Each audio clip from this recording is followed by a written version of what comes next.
Welcome to Miss Scarlett. Subscribe and don't miss out on Patreon. Have fun! The neon sign glowed in the dimly lit street. Madame Zara's mystical emporium glowed in electric blue, promising answers to life's most perplexing questions. Brooks hesitated at the entrance, his hand hovering over the tarnished brass doorknob. The weight of indecision had been his constant companion for months, and now, standing before this enigmatic establishment, he felt a glimmer of hope. With a deep breath, Brooks pushed open the door. A bell chimed softly, announcing his arrival. The interior was a stark contrast to the gritty urban landscape outside. Plush velvet curtains in deep burgundy draped the walls, and the air was thick with the scent of incense. Ornate rugs covered the creaking wooden floor, muffling his footsteps as he ventured further into the dimly lit space. "Welcome, Seeker," a rich, melodious voice called out from behind a beaded curtain. "I've been expecting you." Brooks startled, his heart racing.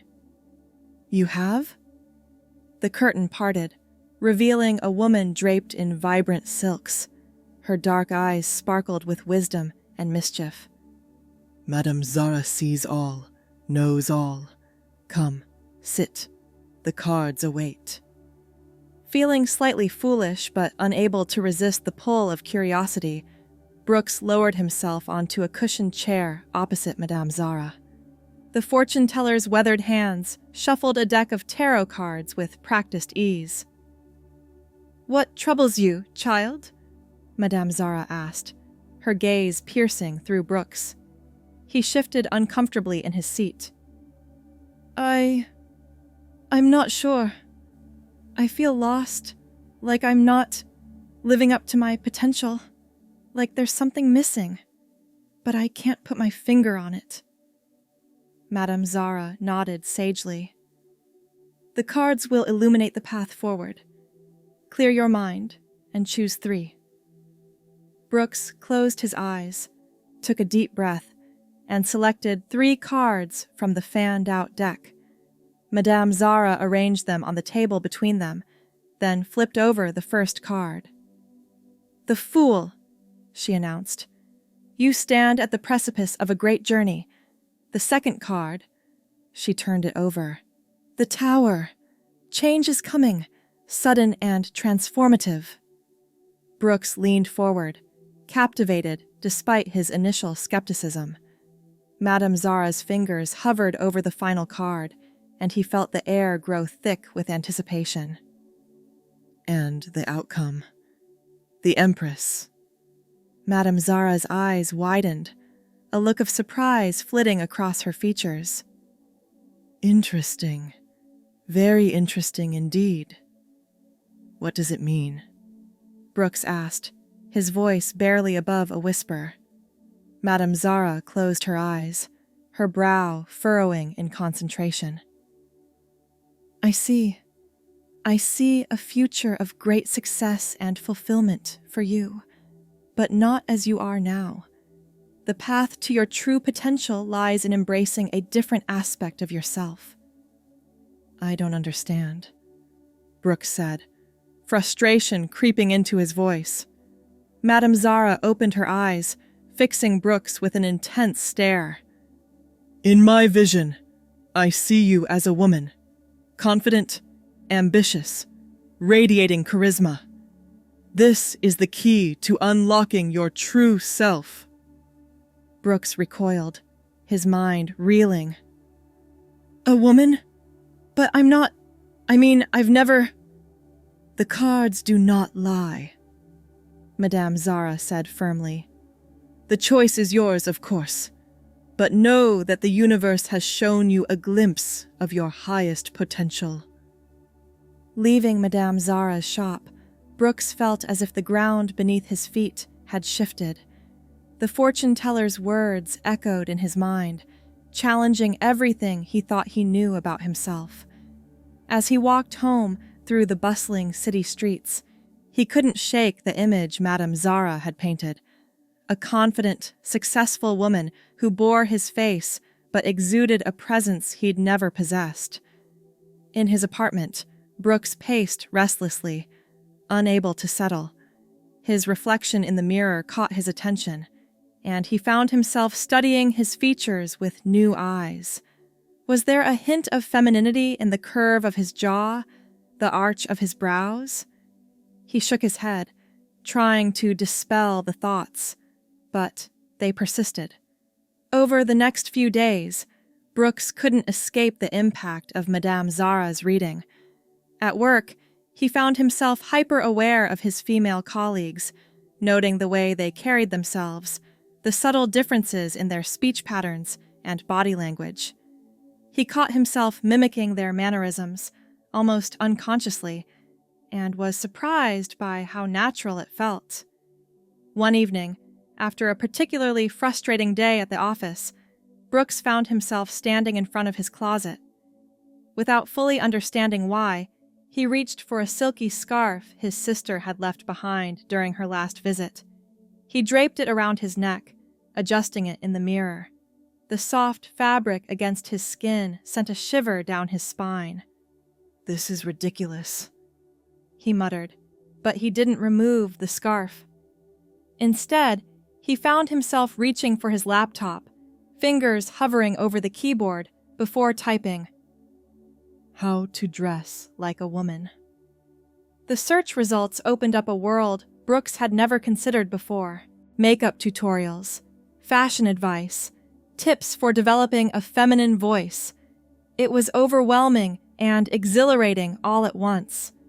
Before he knew it, hours had passed, and his browser history was filled with a crash course in femininity. The next day, Brooks called in sick to work. He couldn't face his colleagues, not with the storm of confusion raging inside him.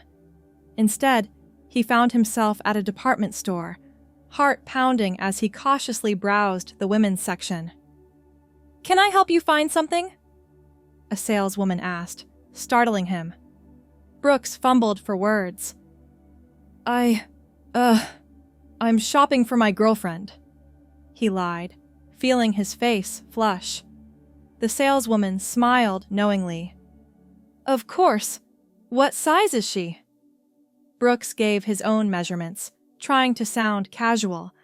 With the saleswoman's help, he selected a simple black dress, a pair of low heels, and some basic makeup. As she rang up his purchases, Brooks felt a mix of terror and excitement. Back in his apartment, Brooks laid out his new acquisitions on the bed. His hands trembled as he picked up the dress, the fabric cool and unfamiliar against his skin. Taking a deep breath, he began to undress. The transformation was slow and awkward at first. Brooks struggled with the zipper, nearly toppled over while putting on the heels, and made a mess of his first attempt at applying mascara. But as he stood before the mirror, taking in the full effect, something clicked into place. The person staring back at him wasn't quite Brooks anymore. There was a softness to his features, accentuated by the makeup. The dress hugged curves he'd never noticed before, and in his eyes, there was a spark of something new, a glimmer of the confidence Madame Zara had foreseen. "Ada," he whispered, the name coming to him unbidden. "My name is Ada." In that moment, Ada was born. The name felt right, like a key fitting perfectly into a lock. She took a tentative step, then another, marveling at how different it felt to move in this new form. With each passing minute, Ada grew more comfortable, more assured. She spent hours in front of the mirror, practicing her walk, her gestures, her smile. She watched countless makeup tutorials, perfecting her technique. She ordered more clothes online, each delivery bringing a new thrill of discovery. As the days turned into weeks, Ada's confidence grew. She began to venture out, first just for quick errands in her neighborhood, then for longer excursions. The fear of being recognized or confronted never fully disappeared, but it was overshadowed by the exhilaration of finally feeling comfortable in her own skin. 1 month after her visit to Madame Zara, Ada stood outside her office building, heart racing. She'd called in her resignation as Brooks, citing personal reasons. Now, she was here for a job interview as Ada. She smoothed down her pencil skirt, adjusted her blouse, and took a deep breath. The woman who walked into that building exuded confidence and ambition. Her handshake was firm, her smile dazzling, her responses articulate and insightful. As she left the interview, Ada knew she'd nailed it. The job was more senior than her previous position, with more responsibility and a higher salary. It was everything she'd ever wanted but never felt capable of achieving as Brooks. The offer came the next day. Ada celebrated by treating herself to a new wardrobe, reveling in the joy of selecting clothes that truly expressed who she was. As she tried on outfit after outfit, she caught sight of herself in the dressing room mirror and paused. The woman looking back at her was radiant, confident, and utterly herself. Ada realized that this was the person she'd always been meant to be. The journey ahead would be challenging. There were still so many people to tell, so many aspects of her new life to navigate. But for the first time, she felt ready to face whatever came her way. As Ada stepped out of the store, the sun warm on her face, she silently thanked Madame Zara for showing her the path to her true self. The future stretched out before her, bright with possibility, and Ada couldn't wait to see where it would lead. In the weeks that followed, Ada threw herself into her new job with a passion and drive she'd never experienced before. Her colleagues were impressed by her innovative ideas and her ability to connect with clients. Ada found herself thriving in situations that would have terrified Brooks, effortlessly commanding attention in meetings and navigating office politics with grace. One particularly challenging project came her way, a high-stakes presentation for a potential client that could make or break the company's quarter. In the past, Brooks would have shied away from such responsibility, but Ada embraced it wholeheartedly. The night before the presentation, Ada stood in front of her closet, carefully selecting her outfit. She chose a tailored navy blue suit that exuded professionalism and confidence. As she buttoned up the crisp white shirt, she caught sight of the scarf that had started it all, still hanging in the back of her closet. With a smile, she added it as the perfect finishing touch. The next morning, Ada strode into the conference room, her heels clicking authoritatively on the polished floor. The clients, a group of stern-faced executives, looked up as she entered. Ada felt a momentary flutter of nerves, but she squashed it down, channeling the confidence that had become her trademark. "Good morning, everyone," she began, her voice clear and strong. "I'm Ada, and I'm here to show you how our company can revolutionize your business." For the next hour, Ada commanded the room. Her presentation was flawless, her responses to questions sharp and insightful. She could see the executives' skepticism melting away, replaced by genuine interest and enthusiasm. As the meeting concluded, the lead executive approached her, hand extended. Impressive work, Ada. We'll be in touch very soon.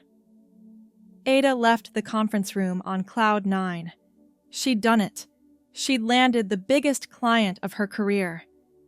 As she walked back to her office, colleagues stopped her to offer congratulations, having heard through the grapevine about her success.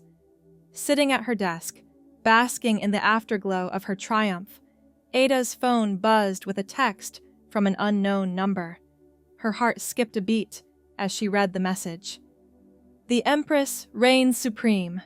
Well done, my dear. Madame Zara." Ada smiled, a wave of gratitude washing over her. She thought back to that night in the fortune teller's shop, how lost and confused Brooks had been. The journey from that moment to now had been challenging, but Ada wouldn't change a thing. As she looked out her office window at the city skyline, Ada felt a sense of limitless possibility. She'd discovered her true self, unlocked her potential, and was carving out a future brighter than she'd ever dared to dream. And this, she knew, was only the beginning. In the months that followed, Ada's career continued to soar. Her successful landing of the high-profile client had put her on the fast track, and she found herself being groomed for a leadership position within the company.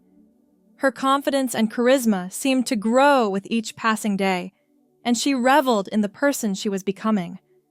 However, as Ada's professional life flourished, she couldn't ignore the nagging feeling that there was still one significant hurdle to overcome: telling her family about her transition. She'd been avoiding their calls and making excuses for why she couldn't visit, but she knew she couldn't put it off forever. One quiet Sunday evening, Ada sat in her living room, phone in hand, staring at her parents' number on the screen. Her heart raced, and her palms were sweaty. Taking a deep breath, she pressed the call button. "Hello?" Her mother's familiar voice answered. "Hi, Mom," Ada said, her voice trembling slightly. "It's me, Brooks. Ada. I need to talk to you and Dad about something important." There was a pause on the other end of the line. "Brooks, is everything okay? You sound different." Ada closed her eyes, steadying herself. "Everything's fine, Mom. Better than fine, actually. But I have something I need to tell you and Dad. Can you put me on speakerphone?" She heard rustling. Then her father's voice joined the conversation. "We're both here, son. What's going on?" Ada took another deep breath. "Mom, Dad, I've gone through some changes recently. Big changes. I've discovered something about myself that I need to share with you. I'm transgender. I've been living as a woman named Ada for the past few months."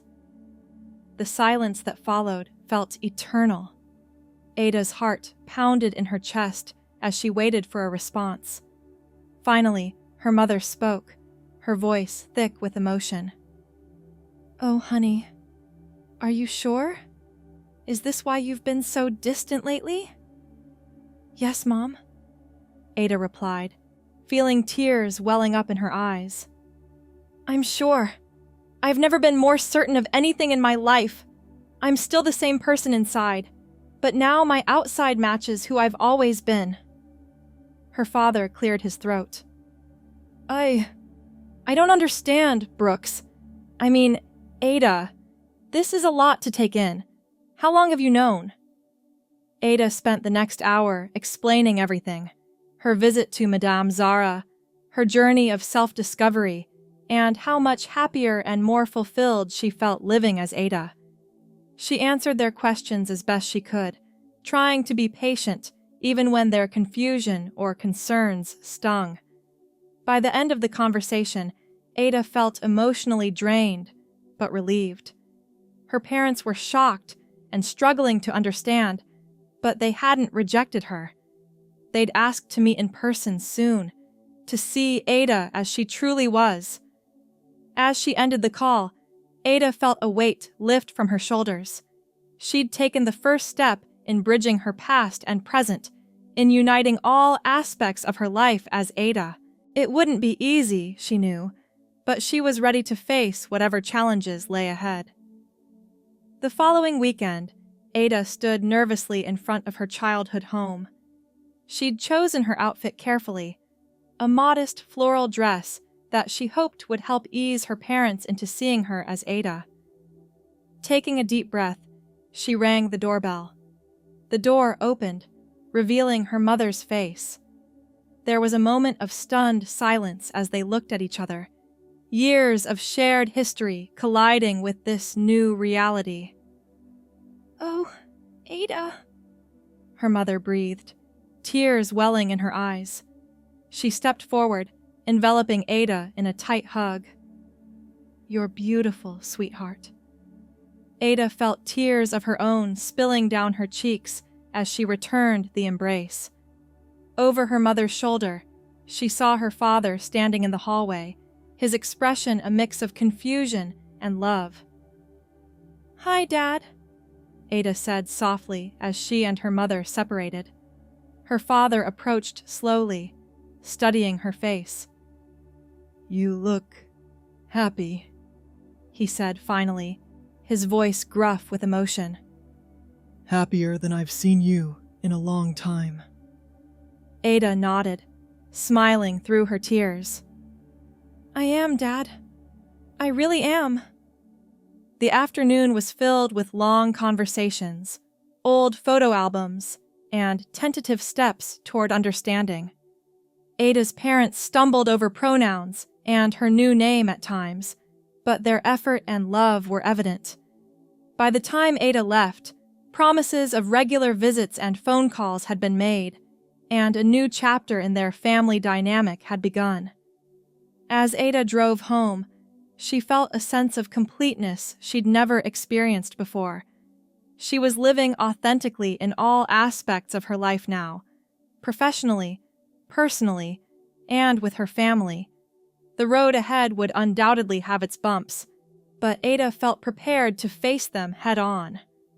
The next morning, Ada walked into her office with a renewed sense of purpose. Her personal triumph had given her a boost of confidence that spilled over into her work. She tackled projects with fresh energy and innovative ideas, impressing her superiors and inspiring her team.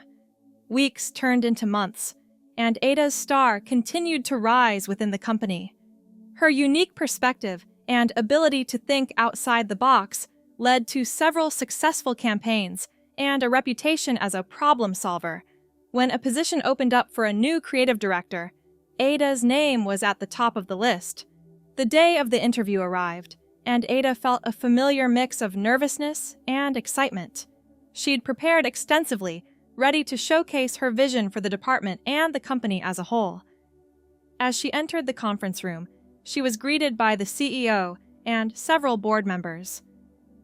"Ada," the CEO began with a warm smile, "we've been incredibly impressed with your work over the past year. Tell us, where do you see yourself taking the creative department if given this opportunity?" Ada launched into her presentation, outlining her ideas for innovative campaigns, improved team dynamics, and strategies to stay ahead of industry trends. As she spoke, she could see the executives leaning in, engaged and intrigued by her vision. When she finished, there was a moment of silence before the CEO spoke again. "Ada, that was exceptional. Your journey with this company has been remarkable, and it's clear that you bring a unique and valuable perspective to the table. We'd be honored to have you as our new creative director." Ada's heart soared. This was more than just a promotion. It was validation of everything she'd worked for, everything she'd become. As she shook hands with the board members and accepted their congratulations, she felt a sense of fulfillment that went beyond professional success. This was Ada in her element, thriving as her authentic self. That evening, as Ada celebrated her promotion with a small gathering of close friends, she found a quiet moment to slip away to her balcony. Looking out over the city lights, she reflected on the incredible journey that had led her to this point. From that fateful visit to Madame Zara to her first tentative steps as Ada, through the challenges of coming out to her family and navigating her new identity in the workplace. Every step had brought her closer to this moment of triumph. Ada smiled to herself, feeling a deep sense of gratitude for the path she'd traveled and excitement for the road ahead. She was Ada, creative director, daughter, friend, and woman, fully and unapologetically herself. And as she rejoined her friends, their laughter and joy echoing into the night, Ada knew that this was just the beginning of a beautiful, authentic life. Thanks for watching, my girlies! Be sure to check out Patreon for more!